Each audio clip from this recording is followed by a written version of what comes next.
গত রবিবার 18 জানুয়ারি 2026 আমরা গিয়েছিলাম বেলুড় মঠ। ভারী সুন্দর জায়গা, খুবই শৃঙ্খলা, খুবই সেখানে মানে লোকজন যারা দর্শনার্থী গেছে তাদেরও সুন্দর নিয়ম শৃঙ্খলা মেনে চলছে, সবই ভালো। কিন্তু একটা দুঃখের কথা বলছি যে দুপুরে যখন টিকিট কাটা হলো ওই প্রসাদ পাওয়ার জন্য, তা গেলাম সেই প্রসাদ কক্ষে। তা ওরূপ একটা নাম করা প্রতিষ্ঠানের এইভাবে টাকা পয়সা নিয়ে ওইরূপ প্রসাদ দেওয়া খুবই খারাপ। আমি আর নিন্দে না করে পাচ্ছি না, ঠাকুরের প্রসাদ মাথায় থাক, কিন্তু তা বলে ওইভাবে প্রসাদ দেওয়া এবং অভক্তি ভরে দেওয়া। কতকগুলো লোক যেন দায় সারা মতো আসছে, প্রসাদ দিচ্ছে, দিয়ে চলে যাচ্ছে। কি হয়েছিল, একটা খিচুড়ি যা খাওয়ার অযোগ্য, তাকে খাওয়া যায় না, হোক প্রসাদ। আর যদি প্রসাদই হয়ে থাকে তাহলে ওইভাবে দেওয়াটার কোনো মানে ছিল না, একটা খুরিতে করে দিলেই হতো। তো আর কতগুলো আলুর কি তরকারি মতো একটা দিয়ে গেল, আর শেষে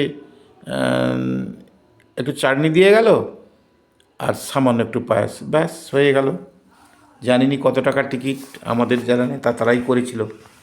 তা ওরূপ একটা নাম করা প্রতিষ্ঠানের কাছ চেয়ে ওই রকম প্রসাদ পাবো আমি ভুলেও আশা করিনি। এ ব্যাপারে আমি দৃষ্টি আকর্ষণ করছি মন্দির কর্তৃপক্ষের।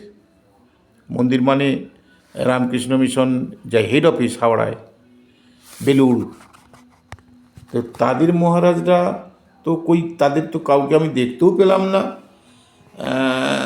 তাদের তো সুপারভিশন নেই, এবং যারা স্টাফ দিচ্ছে দায় সারা মতো হড়হড় করে দিয়ে চলে যাচ্ছে। গরম খাওয়া যায় না, জল ছেঁচার মতো এলো, জল ছেঁচার মতো দিয়ে চলে গেল। তার কি বলবো, খুব খারাপ, খুব খারাপ।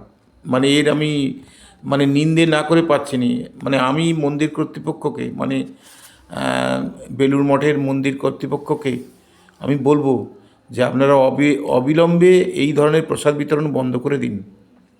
আমরা বাঙালি, ওই রকম প্রসাদ যতই ঠাকুরের হোক তা আমার মাথায় থাক, আমি তাকে খারাপ বলবো না।